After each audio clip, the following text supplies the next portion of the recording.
ada Tuhan di atas yang selalu melindungi, dan sebagai perwakilan Tuhan di dalam dunia ini adalah raja. Dan roh tidak mempunyai dua Tuhan. Ini kalau masuk ini, roh tidak mempunyai dua Tuhan, kita jadi sadar.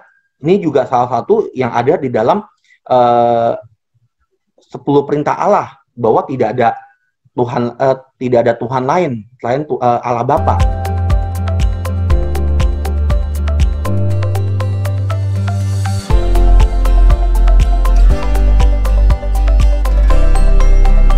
Nama Bapa dan Putra dan Roh Kudus. Amin. Shalom semua. Terima kasih Ci Iva, Ci Elina atas WL dan doanya. Ketemu lagi saya siang hari ini. Bagi yang tadi malam udah ketemu, kebetulan ini bukan sambungan dari yang tadi malam. Ini seperti yang Mami cerita kemarin, untuk cerita tentang Tuhannya orang Tiongkok kuno, Tiongkok dulu lah. Kita kalau sekarang ditanya, kalau di China, agama orang China apa sih? Kalau bukan Buddhis, dewa-dewi, mungkin ya ada yang bilang Taoisme, Konfusiusme gitu loh. Nah, itu nggak salah gitu. Mungkin salah satunya sekarang ada ya paham kayak komunis itu, karena itu kan ideologi negaranya. Tapi kita kalau lihat kalau termasuk saya orang yang suka nonton film, apalagi film-film Chinese, ya kita taunya kalau bukan dewa-dewi, ya pasti kurang lebih tentang Buddhis gitu. Atau yang tadi yang saya cerita tentang Taoisme yang tadi saya ngomong. Tapi sebenarnya kita tahu bahwa China itu adalah negara yang sudah ada dari zaman sebelum Masehi. Nah, Tuhannya orang Cina dulu itu apa sih? Coba kita pilah-pilah. Coba kita menyelami lebih dalam. Siapa sih Tuhannya orang Tiongkok kuno? Nah, salah satu yang biasa disebutkan di film atau di apapun, mereka selalu bilang, ini ada tulisan aksaranya, Tian, langit. Biasa mereka selalu bilang, Tian, langit. Selalu menunjukkan bahwa Tuhan itu ada di atas. Tuhan itu di atas, di langit, di atas langit. Nah, ini yang sering mereka sebut. Ini, Tian. Nah, coba kita masuk. Nah, ini ada buku yang juga menjelaskan lebih mendalam. Dari buku ini kita coba, ya, biasalah banyak orang kalau disuruh baca agak-agak menyerah, karena sekarang udah budaya membaca agak berkurang, apalagi isinya bahasa Inggris semua. Kalau kata Mami itu bahasa Sunda apa Mi? Bahasa Sunda, ya pasti bisa nggak ngerti bacanya. Cuma saya coba rangkumkan sekilas. Kebetulan materi ini memang bukan saya yang buat. Kita ada teman di Singapura yang sangat-sangat sangat-sangat hebat dalam mencoba menyelami tentang Tuhannya orang Cina. Dia coba menyelami, dia coba cari, dan dia membuat materi ini. Kebetulan saya ada kesempatan untuk dikasih materi ini dan sempat kita sharing. Nah, ini Mami minta coba kita sharingin untuk PA Blessing. Nah, ini salah satu yang tadi saya ceritakan, Buddhis, Konfusius, Lao Tse.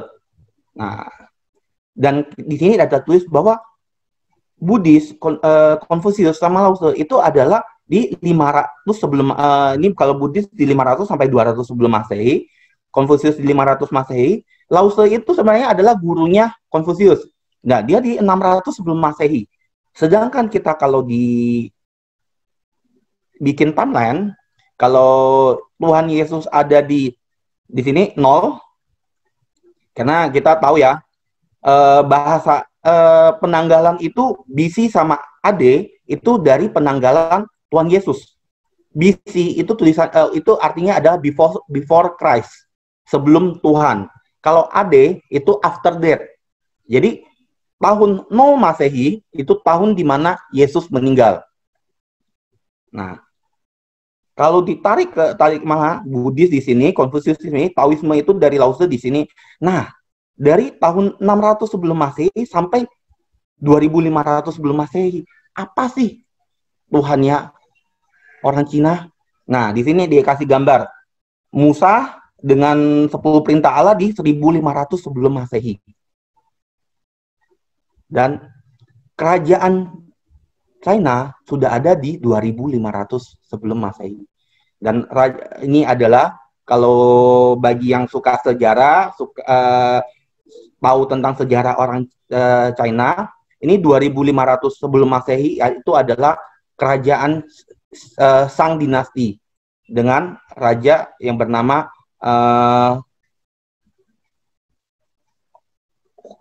Raja Kuning, Huangsang. Biasa mereka panggilnya Raja Kuning Huangsang. Oke. Nah, dan dari Chinese klasik, buku-buku pembelajaran zaman dulu, kita tahu kalau orang Chinese itu salah satu merupakan yang mengumpulkan literatur yang paling bagus. Memang banyak literatur akhirnya juga terbakar, tapi banyak literatur itu dikumpulkan dengan bagus, diajarkan dan diturunkan turun-temurun. Dari buku-buku klasik dan ajaran-ajaran Konfusius, ini ada beberapa buku yang yang di dalamnya dicari. Saya sebutkan satu-satu, bisa baca Book of Chen, ya banyak yang nggak ngerti. Termasuk saya juga kurang mengerti. Tapi ini adalah buku-buku klasik China dulu. Ini buku-buku yang kalau kita lihat film-film silat itu mungkin film-film silat atau film-film pokoknya film-film Chinese mereka selalu disuruh untuk membaca buku. Nah, mungkin salah satu buku-buku ini yang disuruh dibaca gitu untuk mengajarkan tentang budi pekerti, mengajarkan tentang intelektual, mengajarkan cara hidup, cara apapun, itu semua ada. Mungkin ini yang mereka baca dan mereka hafal. Kalau mereka dulu itu kelihatannya mereka hafal gitu loh. Nah, dan dalam buku-buku itu mereka mencoba untuk mengerti apa yang mau dijelaskan atau diterangkan. Itu yang ya saya lihat sih kalau dari film-film nampaknya ya. Nah, ini juga ada peninggalan-peninggalan Bone Oracle, peninggalan dulu. Nah, salah satu yang menarik dari tulisan-tulisan China adalah tulisan China itu adalah tulisan piktogram.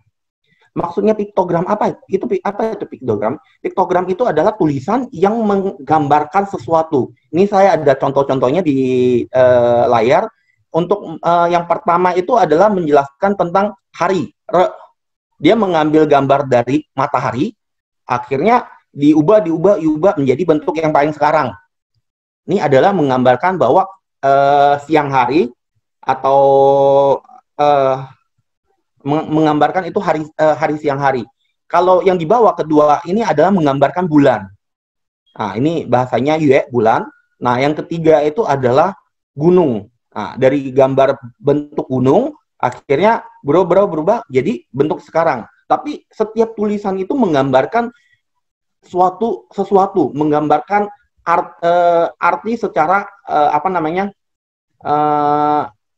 benda tersebut, secara bahasanya mungkin harafiah kali ya. Jadi ini adalah tulisan air adalah menggambarkan air gitu loh. Jadi tulisan-tulisan simple kayak gini itu menggambarkan sesuatu. Dan mungkin saja dan bisa saja tulisan-tulisannya agak kompleks itu gabungan dari suatu masalah atau ada arti di dalam. Nah, ini yang mau saya coba tunjukkan kepada teman-teman sekalian. Nah, dari beberapa literatur, ini ada Sima Qian, dia juga di dalam bukunya di sekitar tahun 135 sampai 86 BC menunjukkan bahwa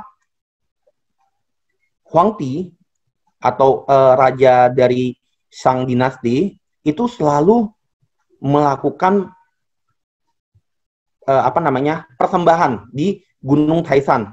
Ini tahun 2500 sampai 2400. Jadi kita tahu bahwa raja orang China itu selalu membuat persembahan, melakukan persembahan. Mereka biasa setahun itu kurang lebih 2 kali, pada musim panas sama musim dingin kalau nggak salah. Dia selalu melakukan persembahan, dan mereka melakukan persembahan itu di Gunung Taisan, gunung tertinggi yang ada di Cina. Jadi mereka selalu melakukan persembahan di sana. Persembahannya dilakukan langsung oleh raja. Nah, dan dalam literatur tersebut ditulis bahwa some people worship Shangti. Tadi rajanya namanya Huangsang, Raja Kuning. Nah, dengan kata yang sama, ada seorang di atas raja. Dia ini kan sang, ini artinya atas kan? Di atas raja. Ada orang di atas raja yang disembah oleh kerajaan Sang. Nah, jadi ini ada satu nama baru, namanya adalah Shangti. Mereka selalu sebutnya Shangti. Nah, dan Tian yang tadi saya sebut, bisa langit, bisa surga, ini adalah tadi saya bilang dipecah dari huruf-huruf China, piktogram, di mana ada sesuatu yang besar dan ada satu di atas. Ada satu, bisa satu orang atau sesuatu di atas sesuatu yang sangat-sangat besar. Nah, di dalam bukunya Sima Qian juga ditulis, Sima Qian bukan sih? Ini ada itu food text bisa dibaca. Shangti adalah nama lain dari Tian, roh tidak mempunyai dua Tuhan. Ini udah di sini dijelaskan bahwa Shangti adalah nama lain dari Tian. Makanya kita tahu dalam film-film China dulu selalu sebutnya Tian itu mengarahkan kepada Tuhan yang ada di atas. Ada Tuhan di atas yang selalu melindungi, dan sebagai perwakilan Tuhan di dalam dunia ini adalah raja. Dan roh tidak mempunyai dua Tuhan. Ini kalau masuk ini, roh tidak mempunyai dua Tuhan, kita jadi sadar. Ini juga salah satu yang ada di dalam 10 perintah Allah, bahwa tidak ada Tuhan lain selain Allah Bapa. Nah, ini mulai kelihatan ada koneksinya. Nah, dan kita lihat sifat-sifatnya Shangti. Ini dalam buku-buku klasik itu ada dijelaskan bahwa sifat-sifatnya Shangti. Shangti adalah pencipta alam raya. Shangti memberikan perintah dari surga kepada semua makhluk terakhir kepada manusia. Shangti mengharapkan standar moral yang tinggi. Shangti menjalin komunikasi dengan umatnya melalui imam tertinggi atau raja. Shangti melarang image dan figur. Shangti menyukai korban binatang. Shangti mencintai, kudus, setia, rahmat, dan kemurahan. Ini adalah sifat-sifat, ada 7 sifat yang dijabarkan. Coba kita masuk satu persatu. Nah, Shangti pencipta alam raya. Pada mulanya Allah menciptakan langit dan bumi, lalu memberkati Abraham, katanya diberkatilah kiranya Abraham oleh Tuhan yang Maha Tinggi, pencipta langit dan bumi. Nah, dari sini kita lihat, kok sama ya? Jangan-jangan kebetulan. Coba kita lihat lagi. Shangti memberikan perintah dari surga kepada makhluk terakhir kepada manusia. Ini menjelaskan tentang penciptaan. Penciptaan pada kita semua udah hafal ya, penciptaan hari pertama, hari kedua, sampai manusia pada hari ke-6. Jadi semua udah disiapkan, diciptakan makhluk hidup, ternak, binatang, melata, segala sesuatu yang dibutuhkan manusia. Terakhir baru diciptakan Adam pada hari ke-6. Nah, kita lihat lagi. Shangti mengharapkan standar moral yang tinggi. Nah, di 1 Petrus 1 ayat 16, kuduslah kamu sebab aku ini kudus. Siapakah yang boleh naik ke atas gunung Tuhan, ke tempatnya yang kudus? Mazmur 24 ayat 3. Kejarlah kekudusan, sebab tanpa kekudusan tidak ada seorang pun akan melihat Tuhan. Ibrani 12 ayat 14. Ini juga salah satu ayat yang biasa dipakai oleh Mami Airin untuk mengarahkan kita harus hidup kudus. Nah, karena Tuhan juga bilang dia ada orang kudus. Dan kebetulan Sakti juga menerapkan hal ini. Makanya kalau kita lihat film-film zaman dulu, mereka benar-benar sangat moralnya sangat bagus. Ada menjaga perempuan, laki-laki semua dijaga. Bagaimana keadaan hidup dalam keluarga, dalam negara, semua dijaga. Karena ini ada satu, karena di dalam buku tersebut dibilang bahwa Sakti mengharapkan standar moral yang tinggi. Oleh sebab itu, orang-orang terpelajar yang membaca buku ini, orang-orang itu mereka juga mengajarkan kepada para murid-muridnya. Nah, Sakti jalin komunikasi melalui imam tertinggi atau raja. Kita tahu di Melkisedek, Raja Salem membawa roti dan anggur, ia seorang imam Tuhan yang maha tinggi. Lalu ia memberkati Abraham. Katanya, diberkati kiranya Abraham oleh Allah yang maha tinggi, pencipta langit dan bumi. Di Kejadian 14 ayat 18-20. Jadi begitu juga di China. Yang melakukan ritual segala sesuatu itu adalah raja. Raja yang berdiri di paling depan untuk melakukan ritual, menjadi penggantinya Tuhan di dunia. Sama seperti Melkisedek atau raja-raja lain, salah satunya Daud, Saul, Salomo, itu yang menjadi raja yang diberkati oleh Tuhan. Makanya kita lihat bahwa ketiga orang itu diberkati. Mungkin Saul agak kurang, karena pada saat tengah jalan, dia melanggar perintah Tuhan. Padahal perintah Tuhan yang diminta sampaikan oleh Samuel, disampaikan begitu jelas, kamu harus seperti ini. Tapi sayangnya Saul melanggar. Pada saat dia melanggar, komunikasinya putus. Akhirnya raja mencari Tuhan mencari penggantinya, yaitu Daud. Dan kita bisa lihat dari Daud, di mana dia selalu menjalin komunikasi langsung sama Tuhan. Begitu juga nabi-nabi yang diurapi oleh Tuhan. Mereka bisa menjalin komunikasi melalui imam tertinggi atau raja. Jadi kalau ada imam tertinggi, mungkin rajanya agak dikesampingkan. Tapi jika tidak ada imam tertinggi, makanya akan langsung pada raja. Kita bisa lihat pada cerita Daud, itu adalah Daud bisa komunikasi langsung sama Tuhan. Begitu juga Salomo. Dia bisa berbicara langsung sama Tuhan. Ada juga raja lain. Salah satunya Raja Hizkia. Walaupun pada saat itu ada Nabi Nathan kalau nggak salah. Ya, Nabi Nathan. Tapi Tuhan juga bisa bicara langsung kepada Hizkia. Hizkia bisa bicara langsung pada Tuhan. Nah, kita lanjut. Sakti melarang image dan figur. Jangan membuat bagimu patung yang menyerupai apapun di atas langit, di atasnya, atau di bumi, di bawah, atau yang ada di dalam air di bawah bumi. Keluaran 20 ayat 4-6. Ini salah satu yang ada di 10 perintah Allah. Ini adalah Sakti. Ya. Jangan kita lihat, oh sekarang kayak di China banyak kok figur-figur, banyak kok patung-patung. Coba lihat, benar nggak itu adalah figur Sakti? Nah, ntar saya akan tunjukkan bahwa Sakti itu tidak ada figur, tidak ada image. Adanya apa? Nah, kita lihat selanjutnya.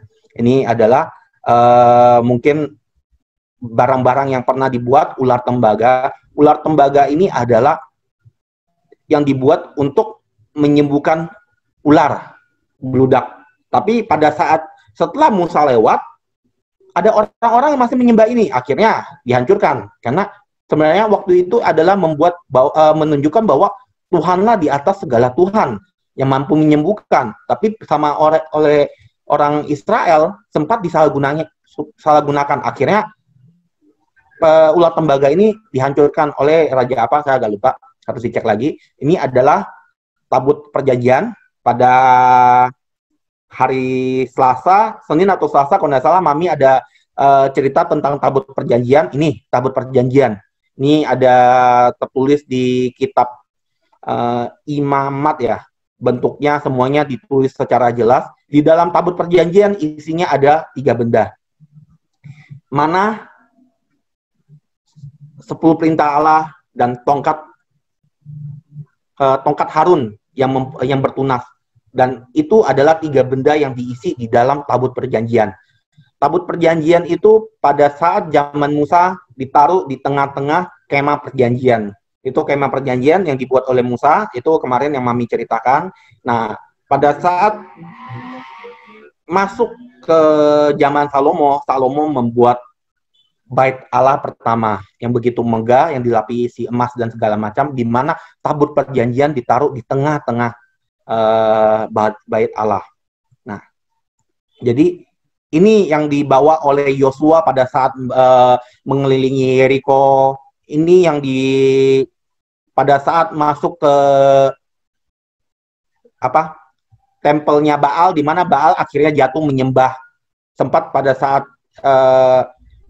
zamannya apa itu ya? Saya lupa. Itu harus baca lagi. Itu zaman raja apa? Sempat tabut perjanjian dibawa ke kerajaan Filistin. Mereka taruh di kuil Baal. Tapi akhirnya patung Baal jatuh menyembah tabut perjanjian ini. Nah, ini di dalam tabut perjanjian mungkin kelihatan ada malaikat, ada apa ukiran-ukiran. Ini bukan sesuatu yang disembah oleh bangsa Israel. Bukan sesuatu yang Tuhan minta untuk disembah. Ini cuma hiasan. Menandakan malaikat kerub menjaga tabut perjanjian. Tapi yang ditekankan adalah isi di dalam 10 perintah Allah, manah, dan tongkat Harun, di mana Tuhan memberikan kuasa melalui hal-hal tersebut. Nah, Sangti menyukai korban binatang. Habel ini di dalam cerita Kejadian.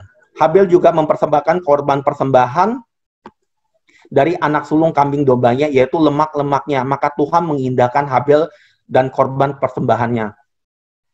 Lalu berkatalah ia kepada Harun, ambillah bagimu sendiri lembu jantan untuk korban penghapus dosa, dan seekor korban jantan untuk korban bakaran. Kedua-duanya tidak bercela. Ini ada di Perjanjian Lama, di Kejadian, di Imamat. Dan kita tahu bahwa Perjanjian Lama selalu ada korban-korbanan. Dan itu berlangsung sampai ke zamannya Yesus.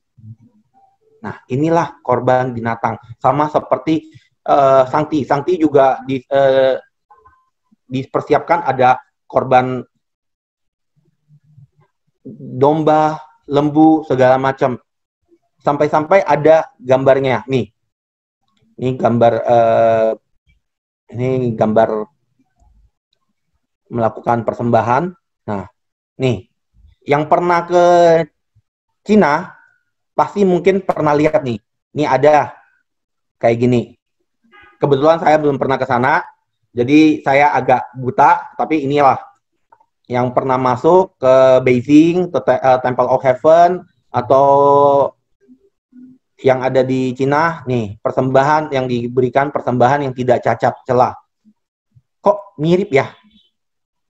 Mulai kelihatan kan? Kok semua yang tadi saya singgung itu kok sama seperti apa yang diminta oleh Allah Bapa.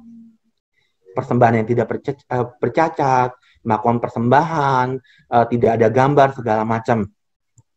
Nah, nih, replica of the, ini ada di Temple of Heaven, ada bentuk, ya, memang ini bukan daging asli ya, ini hanya gambar doang, tapi ada di depannya, kayak ada persembahan. Ini di dalam Temple of Heaven. Bagi yang pernah masuk, ini di dalam Temple of Heaven.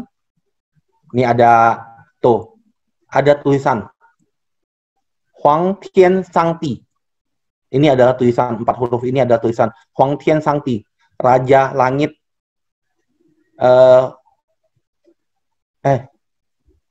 Ada itu. Ini tulisannya Huang Tian Sangti.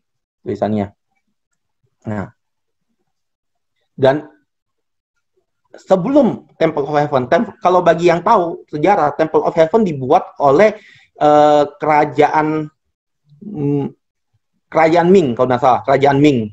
Nah, itu tahun mungkin tahunnya tahun 1500-an. Nah, tapi sebelumnya selalu ada tempat persembahan. Nah, no China dynasty has ever failed to perform the border sacrifice to the heaven. Jadi selalu ada persembahan.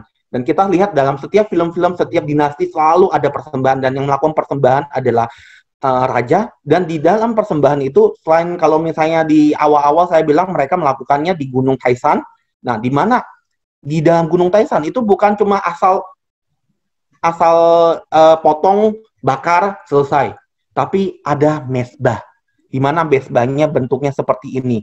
3 undak, di mana ada tangga di samping, bentuknya lingkaran. Ini juga ada ukuran. Nah, bentuk ini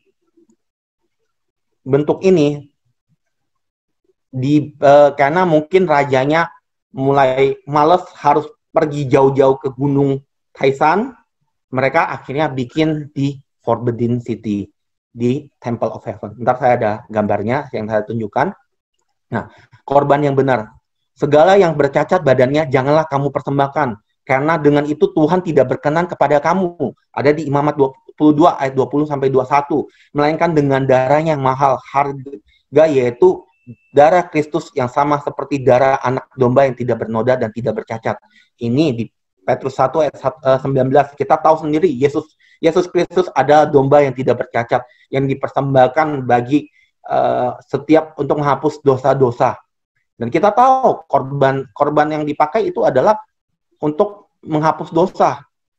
Begitu juga Sakti melakukan korban untuk menghapus dosa, untuk memberikan berkat, mengucapkan syukur, sama seperti apa yang dilakukan oleh orang Israel. Nah, ini ada di buku di sadur dari buku histori juga. Tuhan mencintai umatnya, raja harus menghormati Tuhan.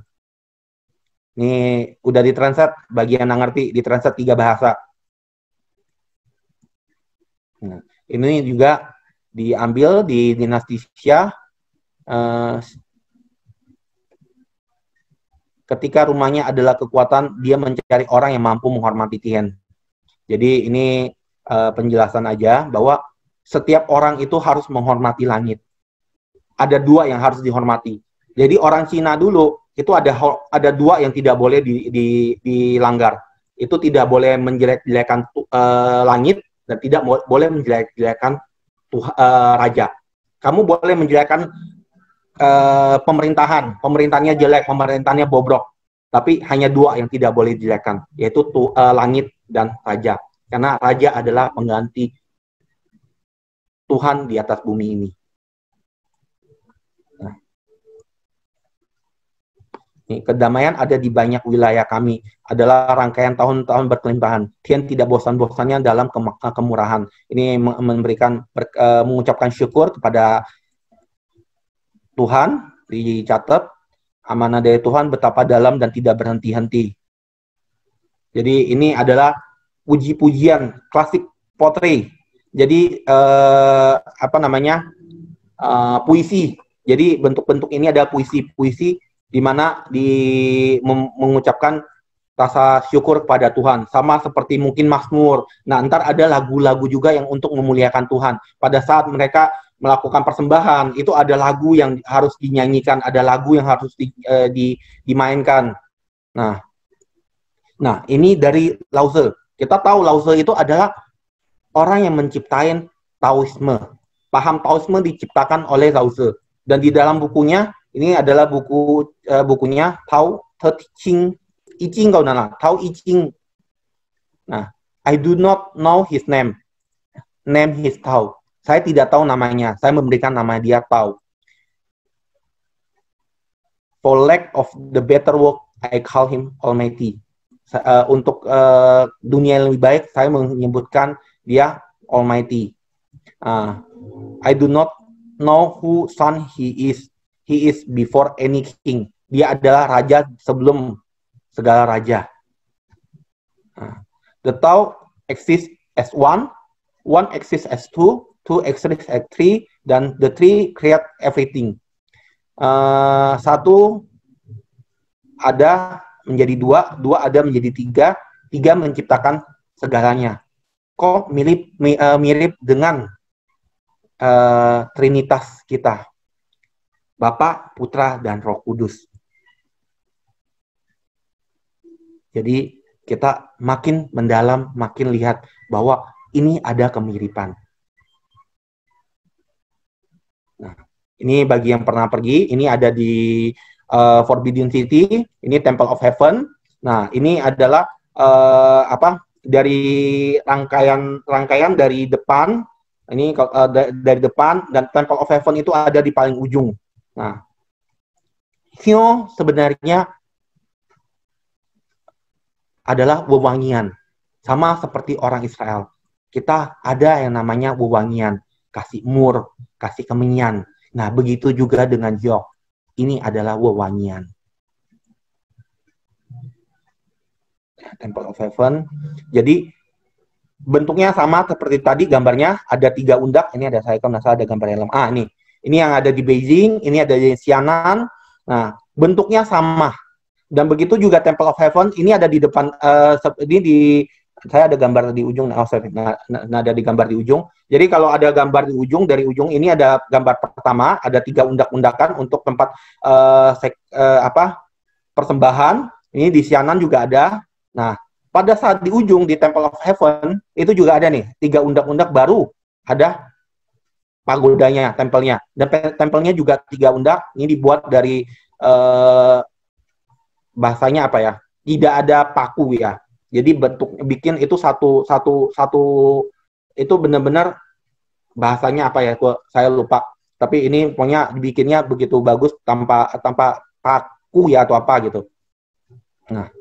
Nah, ini di dalam Temple of Heaven, dan saya lihat di sini tidak ada satu patung. Beda dengan kelenteng ya. Kelenteng itu adalah mereka istilahnya mereka banyak patung, tapi di sini Temple of Heaven di mana raja melakukan persembahan terakhir itu ada di sini. Nah, di sini tidak ada satu patung pun. Yang ada cuma ini figura atau apa nih namanya, papan ini tulisannya Huang Tian Shangti. Jadi tidak ada figur, tidak ada patung yang menandakan itu langit, menandakan surga. Hanya ada tulisan. Nah, Huang Tian Shangti adalah nama di atas segala nama. Ini yang dihormati oleh tiap raja-raja, tiap dinasti. Kaisar yang mengerti arti dan kegunaan dalam persembahan korban, dia akan dapat memerintah kerajaan. Jadi setiap raja-raja yang masyhur di dalam kerajaan Cina, mereka pasti melakukan persembahan-persembahan ini dengan teratur, dengan benar. Dan ini sudah menjadi acara tahunan, hanya boleh raja yang melakukan. Dan ini kalau pada saat raja yang bobrok, pasti dia melupakan ini dan akhirnya kerajaannya hancur. Nah, ini adalah musik-musik yang dibuat untuk memuji Tuhan. Saya baca sedikit ya. Pada awal mulanya adalah kekacau balauan, tanpa bentuk dan gelap. 5 planet belum berputar, maupun 2 terang bersinar di tengah-tengah jelmaan tanpa bentuk atau suara. Engkau roh yang berkuasa. Ini menggambarkan penciptaan pada saat di kitab Kejadian. Pada awalnya kacau balau, gelap, tidak ada apa-apa. 2 terang apa? Matahari dan bulan. Nah, ada roh yang berkuasa datang dalam kuasamu dan dipisahkan. Ini mirip dengan penciptaan. Padahal ini adalah Mandarin loh, bukan bahasa Aram atau apapun. Kenapa begitu mirip?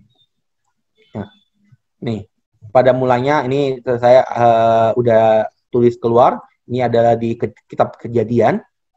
Nah, ini lagu awal kedamaian. Tuanku Tian, ketika engkau menyisakan yin dan yang. Kalau bahasa Tiongkok kan pasti masih yin dan yang.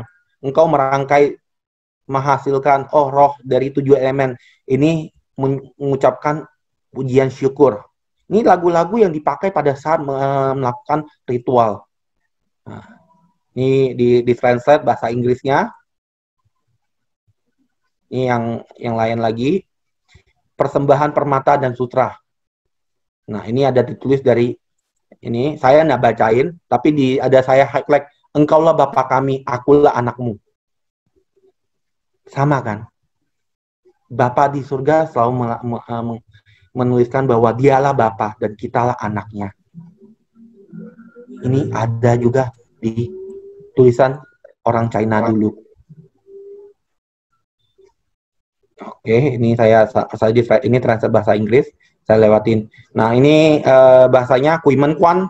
Ini adalah Gate of Hell, di mana saya masuk di sini. Petrus disebutkan,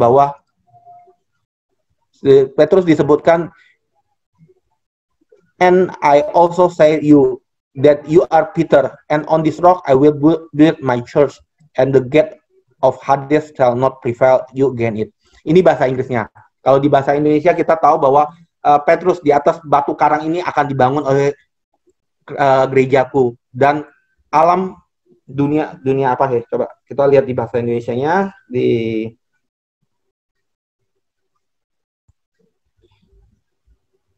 Matius 15. Dan alam maut tidak akan menguasainya. Kalau di bahasa Indonesia tulisnya alam maut, di sini tulisnya Gate of Hades. Nah, jadi tidak ada satupun yang bisa mengalahkan kerajaan gereja. Nah, makanya di sini kok ada juga disebutkan oleh orang China dulu. Aku berkata kepadamu, sesungguhnya barang siapa mendengar perkataanku dan percaya kepada Dia yang mengutus aku, ia mempunyai hidup yang kekal dan tidak turut dihukum, sebab ia sudah pindah dari alam maut ke dalam hidup. Nah, ini sudah naik di Yohanes 5 ayat 24.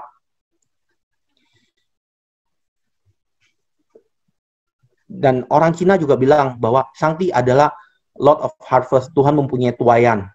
Jadi sama seperti di Matius, mereka menabur di ladang-ladang dan membuat kebun anggur yang mengeluarkan buah-buahan. Diberkatilah mereka sehingga mereka bertambah banyak dengan sangat. Nah, ini juga di Mazmur, di Matius juga, pujilah Tuhan segala berkat. Ini di Matius 9 ayat 38 dan di Lukas 10 ayat 2 juga disebutkan tentang ini, bahwa jadi, nah, ini tadi adalah tentang dari literatur. Nah, pada awal-awal saya disebut bahwa tulisan orang Cina itu adalah tulisan piktogram. Nah, kita coba masuk dalam tulisannya. Apakah dalam tulisannya ada menjelaskan sesuatu? Ini adalah tulisan Cao, membuat. Nah, ketika itu Tuhan Allah membentuk manusia itu dari debu tanah dan menghembus nafas hidup ke dalam hidungnya. Demikianlah manusia itu menjadi makhluk hidup. Di Kejadian 2 ayat 7. Nah, tulisan Cao itu adalah kalau dipecah ada tulisan Tu itu adalah tanah, bisa debu, bisa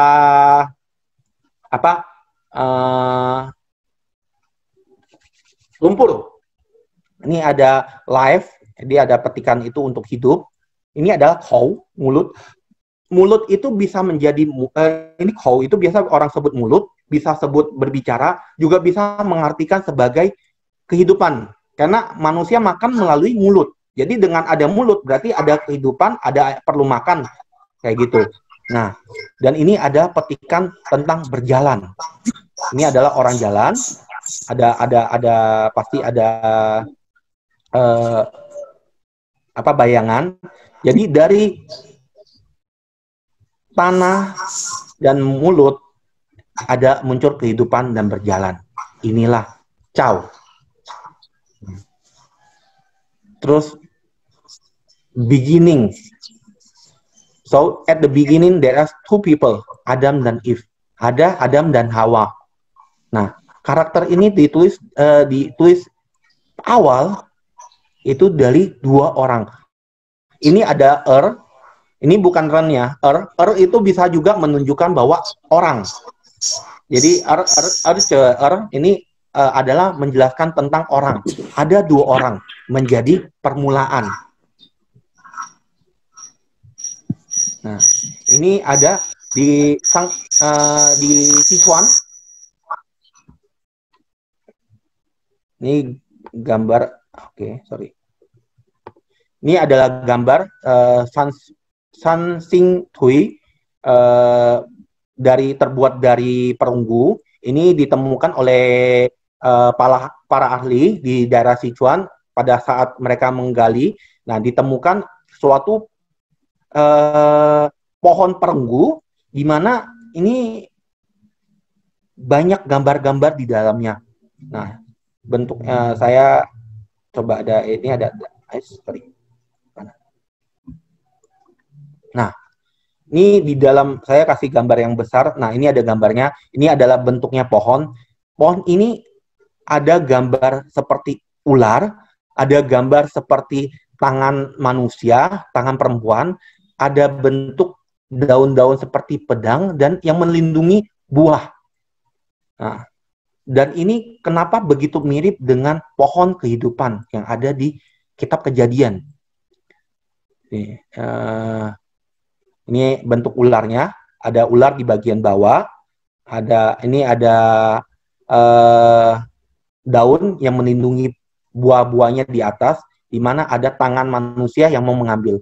Jadi ini adalah menggambarkan seperti pohon kehidupan yang ada di kitab Kejadian di Taman Eden, di mana buah ini terlarang, tidak boleh dimakan. Jadi dijaga oleh daun-daunnya, buahnya di atas. Jadi kan biasa buah di bawah, sehingga orang gampang mengambilnya. Sedangkan ini buahnya ada di atas, supaya orang tidak bisa mengambilnya.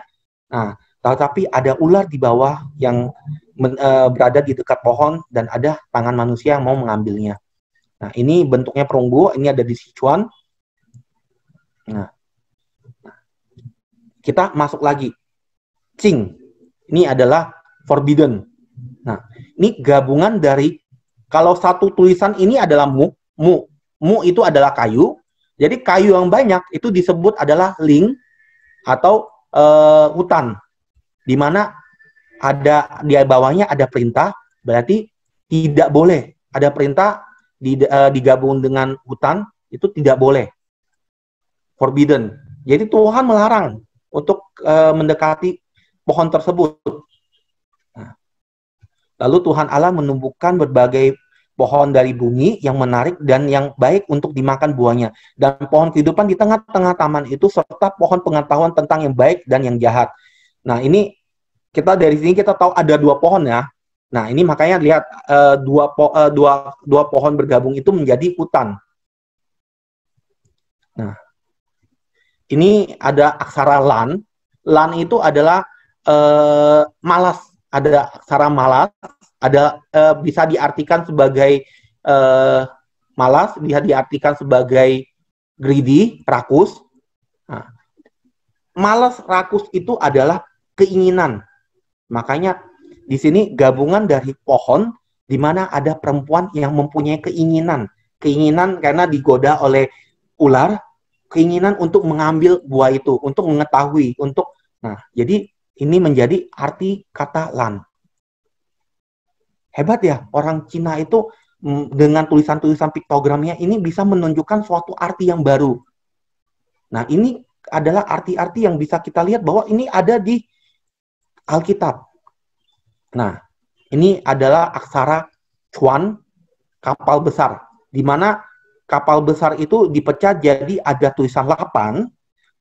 Ini tadi saya bilang kou itu adalah bisa artinya manusia, karena mulut itu butuh makan, berarti orang yang butuh makanan itu adalah manusia. Ini ada kou, orang, dan ini ada boat, kapal kecil.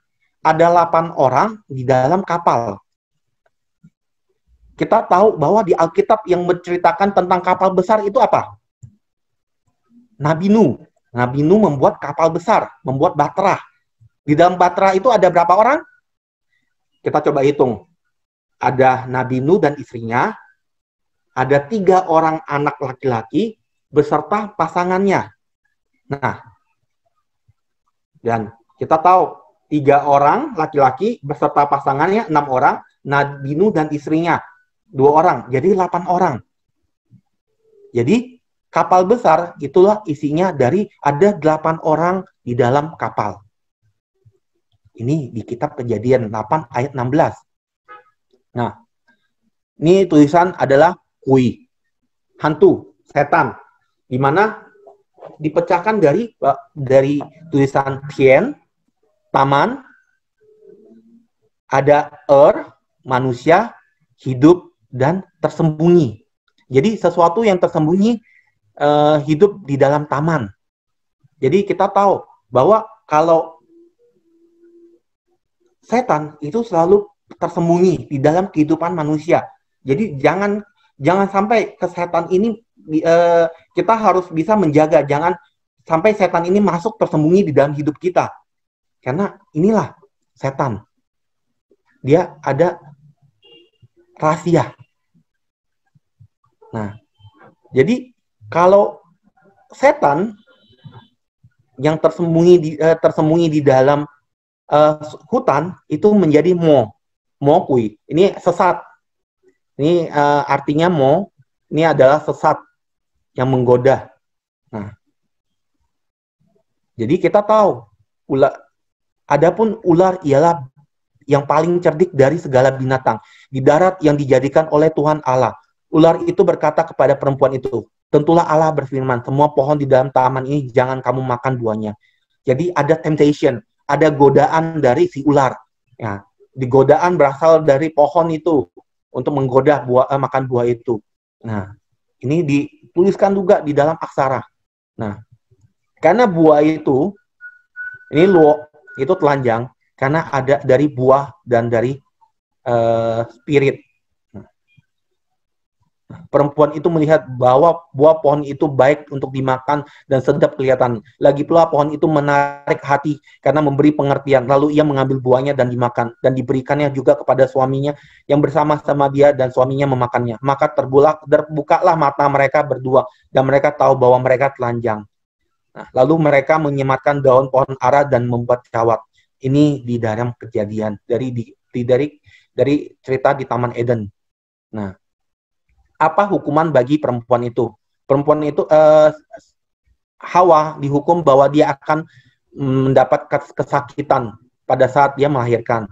Ini juga tulisan kesakitan. Ada manusia, ada di pohon. Nah, sedangkan untuk Hawa, untuk Adam, apa hukuman bagi Adam? Hukuman bagi Adam adalah terkutuklah tanah, karena engkau dengan bersusah payah, engkau akan mencari rezekimu dari tanah seumur hidupmu. Makanya kita jadi Adam itu tidak dikutuk oleh Tuhan. Yang dikutuk oleh Tuhan hanya Hawa dan tanah. Adam memang bebas dari kutukan. Tapi karena tanah telah dikutuk, maka pada saat kita bekerja, kita harus susah payah untuk mencari rezeki. Ya, jadi memang mencari rezeki itu tidak gampang karena sudah dikutuk oleh Tuhan. Tapi berkat Tuhan selalu tetap ada bagi setiap dari manusia. Nah, semak duri dan rumput duri yang akan dihasilkan bagimu dan tumbuh-tumbuhan di padang akan menjadi makananmu. Berpeluhlah engkau saat mencari makanan sampai engkau kembali menjadi tanah. Ini di Kejadian 3 ayat 18 di 19 dan di aksara ku itu susah, sorrow, itu terdiri dari ada tulisan mulut, ada tulisan soil, ini juga tu atau ini tanah, dan ada semak yang tumbuh. Jadi di tanah itu tumbuh semak berduri. Jadi menjadi kesusahan bagi manusia. Ini arti ku. Nah, ini ada lagi. Ini kalau kita biasa panggilnya untuk kata saudara. Biasa syungti, sesyung, ini adalah arti untuk saudara. Dari manusia yang berbicara. Karena kenapa? Orang yang lebih besar atau anak pertama itu orang yang punya wewenang untuk ngomong, pengganti ayahnya. Makanya orang Cina itu selalu menjunjung tinggi itu ada anak laki-laki yang pertama, karena dia yang akan menjadi pengganti bapak, pengganti suami di keluarga, menggantikan bapak. Jadi ini adalah tulisan untuk aksara Xiong. Biasa kalau sekarang ada lagunya Xiong Ti Sesiong, inilah Xiong gitu loh. Jadi manusia, kaki manusia, yang bisa berbicara. Tapi di kitab Kejadian ada kakak laki-laki yang dimana diberikan tanda oleh Tuhan. Kita tahu cerita tentang Kain dan Habel. Kain memburu Habel, di mana oleh Tuhan diberikanlah tanda di jidatnya sebagai tanda bahwa inilah orang yang telah membunuh. Tapi dengan ada tanda ini tidak ada yang menghukumnya. Nah, arti ini tulisan ini hampir sama kan, dari Xiong di mana di atas dikasih tanda atas di jidatnya, makanya di jidatnya hilang diganti tanda X. Makanya itu tanda yang diberikan oleh Tuhan. Dan bacaan ini sama bacaan Xiong itu sama. Xiong Shou de Xiong sama Xiong Tase Xiong itu sama-sama bacaannya, cara pelafalnya sama. Tulisannya juga hampir sama, cuma ada tanda X ini. Begitu hebat aksara-aksara piktogram ini menunjukkan bahwa ini dari kitab Kejadian. Jadi ini masih ada. Ini saya kasih lihat aja bahwa ini tulisan-tulisan ini menunjukkan ini ada float dari air yang dimana total ada nih, bisa lihat, saya lewat aja. Nah, blood covenant, perjanjian darah. Tuhan menjanjikan bahwa dengan darah dibersihkanlah semuanya. Nah, lebih-lebih karena kita sekarang telah dibenarkan oleh darahnya, kita pasti akan diselamatkan oleh murka Tuhan. Sebab di dalam Dia, oleh darahnya kita beroleh penebusan, yaitu pengampunan dosa, menurut kekayaan kasih karunia-Nya dan dilimpahkan bagi kita. Tetapi kita sekarang di dalam Kristus Yesus, kamu yang dahulu jauh sudah menjadi dekat karena darah Yesus. Di Efesus 2 ayat 13. Dan oleh Dia, Ia memperdamaikan segala sesuatu dengan dirinya, baik yang ada di dalam bumi maupun yang ada di surga, sesudah Ia mengadakan perdamaian oleh darah salib di Kristus. Di Kolose ayat 20. Jadi inilah perjanjian darah, dengan darah Yesus menebus dosa-dosa kita. Nah, tulisan aksara I, kebenaran, itu gabungan dari, ini ribet banget ya, dipecah, ada tulisan sheep, yang, dan wo. Saya adalah anak domba Allah. Wo itu juga dari tangan dan pisau.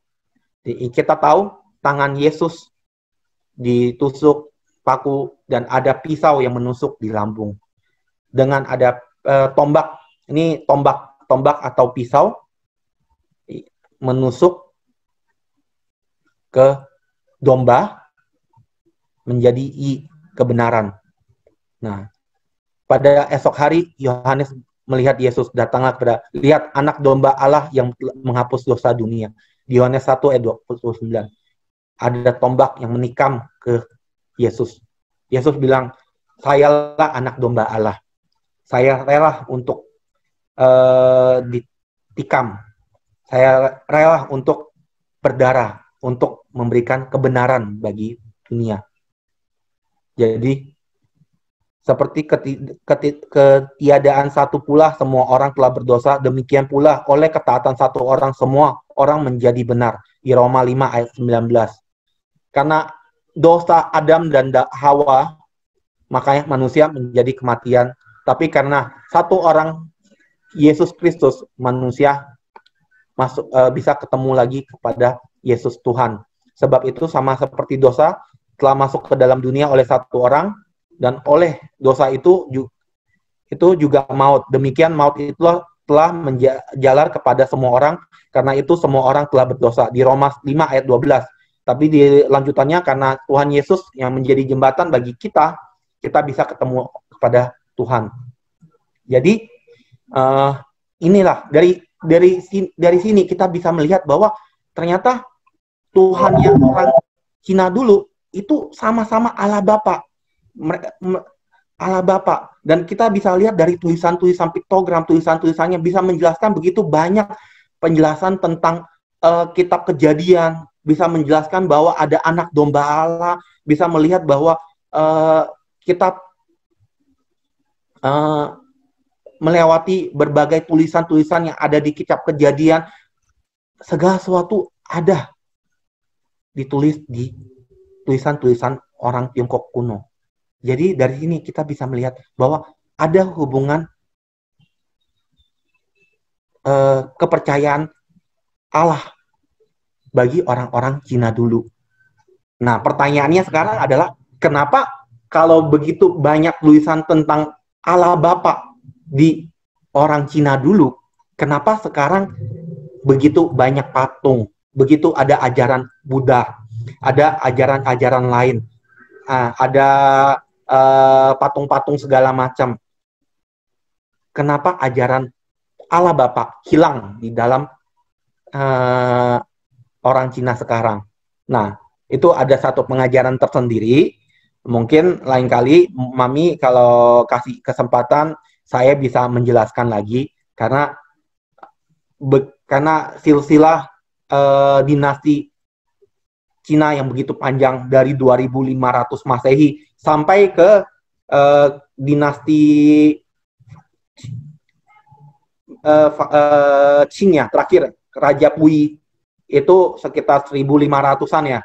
Itu ada 3000 Masehi karena di dalamnya itu ada raja-raja, ada manusia memerintahkan. Kita tahu manusia itu diciptakan Tuhan mempunyai kehendak bebas. Nah, ada raja-raja yang mempunyai kehendak bebas, mau menciptakan sesuatu, mau mempunyai mempunyai nafsu, mempunyai daging, dan akhirnya beberapa kepercayaan tentang Allah Bapa itu akhirnya hilang. Nah, itu ada di pengajaran kedua. Kalau ada kesempatan saya bisa menjelaskan, dan ternyata sebenarnya banyak misionaris itu yang udah masuk ke Cina, tetapi karena ada keterbatasan, karena ada satu dan lain hal, akhirnya misionaris itu gagal di daratan Cina. Tapi itu adalah suatu hal yang baik untuk kita ketahui, bahwa kita sebagai orang keturunan Chinese, bahwa kita tahu bahwa nenek moyang kita itu adalah ada keturunan dengan keturunan Nama Bapa dan ada Putra satu dan Roh keturunan Kudus. dengan keturunan Amin. Nabi Nuh. Nah, itu akan bisa saya jelaskan di pertemuan selanjutnya. Terima kasih, Tuhan memberkati.